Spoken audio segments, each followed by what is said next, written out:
Columbia mother says Columbia Public Schools deceived her about where her son would go to school. Good evening, everyone. I'm Emily Spain. And I'm Jim Rick. Thanks for joining us. The mom says she's considering a private school so her son can get the education she expects. KOMU 8's Max Cotton joins us here in the studio with a look at her complaints against the district and the timing. Columbia voters will head to the polls tomorrow and decide whether to pass a bond initiative to build a new middle school. If the initiative passes, the district will once again have to redraw boundary lines. However, one mom feels the previous redistricting process has already compromised her son's education. Emmett Cox will not go to kindergarten with his neighbors this fall. Though his friends will go to Grant Elementary School, Emmett will not. This was a shock to Emmett's mom. In 2015, when the school board was rezoning, I sent an email to to actually everyone in the school board asking if my home would be rezoned. At that time, I was guaranteed that my home would not be rezoned. When Laura Cox went to sign her son up for kindergarten, I was informed that he would be attending West Boulevard Elementary. I'm not happy with the scores at West Boulevard, and I want the best education possible for my son. In a 2015 email from then CPS Assistant Superintendent Ben Tilley, Laura Cox was told, quote, "Your residence would remain in the Grant attendance area." Peter Stapleman stated in an email that my home was inadvertently put in West Boulevard, but I don't see how you can inadvertently change someone's home. Despite the change, CPS Superintendent Peter Stapleton told the Coxes Emmett could not transfer to Grant because he was not a student during the previous redistricting process. Now I'm looking to go to private school. I feel like at this point in time I can't trust Columbia Public School Board. Anything that they email me may or may not be the truth. I talked with district spokesperson Michelle Baumstark, who says they don't make promises to parents about redistricting. Officials from Columbia Public Schools did not respond to our request for an interview. In the studio, Max Cotton, KOMU 8 News. Well, tomorrow is Election Day in Missouri, and depending on your location, you could have several issues and candidates on your ballot, things from the school board to a school bond, board of trustees in some different areas. KOMU's Nikki Ogle is here in the studio with a look at the low turnout that county clerks are expecting. I talked to several mid-Missouri county clerks today, and they all had one thing in common. They all expect low turnout for tomorrow's elections. Montauk is expecting 10%, Callaway 8%, and Audrain County only 5%. Here in Boone County, 10%. So what's causing these small numbers? Boone County Clerk Taylor Burks told me even the weather could deter voters from going to the polls. He says the bigger issue is that they are uninformed.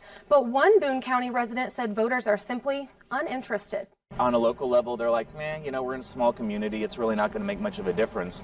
But if you're living in the community and you're going to be living in that community for a long time, I think it's very important to vote locally.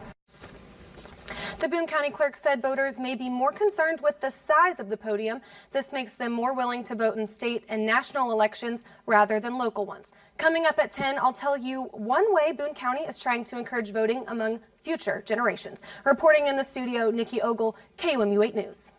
Tomorrow's municipal election will cover several city councils, school districts, and a hospital trustee. Michael Trapp and Paul Love are competing for Columbia's 2nd Ward seat.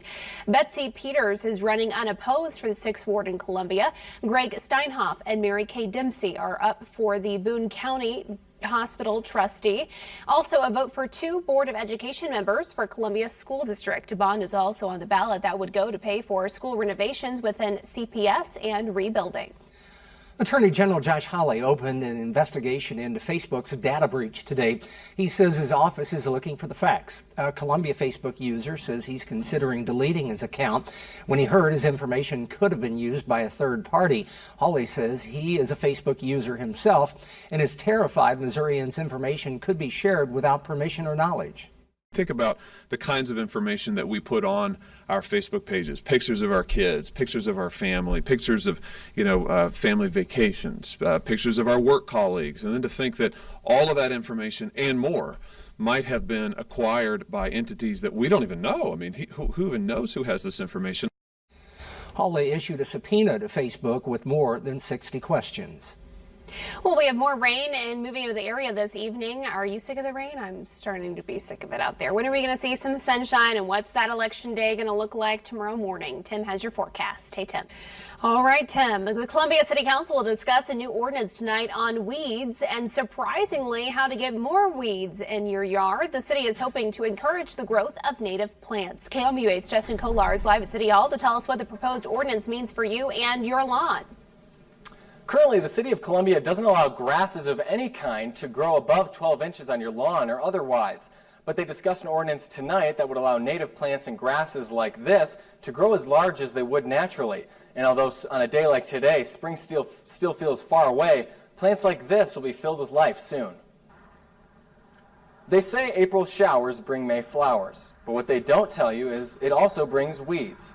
Second Ward City Councilman Michael Trapp says, actually, that's not a bad thing, because these native plants can bring local wildlife back. To see if we could have an ordinance that both protects safety and makes sure that people are doing upkeep on their lawns, but also allows for a more natural and an environment that's better for the environment, better for our habitat. Revised ordinance ready for vote by next fall. If that is approved, that new ordinance will go into effect for the spring of 2019. As we said before, Michael Trapp is running for re-election tomorrow. I reached out to his challenger, Paul Love, by phone, email, and social media, but he did not get back with me regarding this issue. Live from City Hall, Justin Kolar, KOMU 8 News. And other topics being discussed include downtown alleyways and the Scott Boulevard and Highway KK annexation. The agenda also includes authorizing the state health department to facilitate getting the opioid overdose reversal drug naloxone to trained first responders.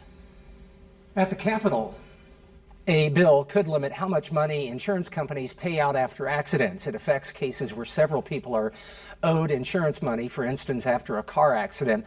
The bill is awaiting the governor's approval. If approved, insurance companies would not be obligated to pay more money than the amount listed on the policy. The Missouri House is advancing a bill to fight the opioid crisis. It would limit initial painkiller prescriptions to a 7-day supply for acute pain, with the exception of cancer and hospice patients. It would also allow for drug take-back programs, placing drop-off boxes at pharmacies approved by the DEA. The bill needs final approval in the House before moving on to the Senate. How lawmakers are working to make it cheaper to buy a home in Missouri. Plus, a bright future for Columbia's East Campus neighborhood. Maybe. That's after weather. Track storms wherever you are. Download the free KOMU 8 Weather and Traffic app. Brought to you by University Subaru. Sports Desk, KOMU 8 Sports. Hello, everyone. Baseball was back in action this afternoon. Cardinals dropped 2 of 3 against the Mets this past weekend, but traveled to Milwaukee for a series against the Brewers. Looking to change some things, Zach Davies taking the mound against the Cardinal newcomer Miles Mikolas. It was a rough start for the Cardinal.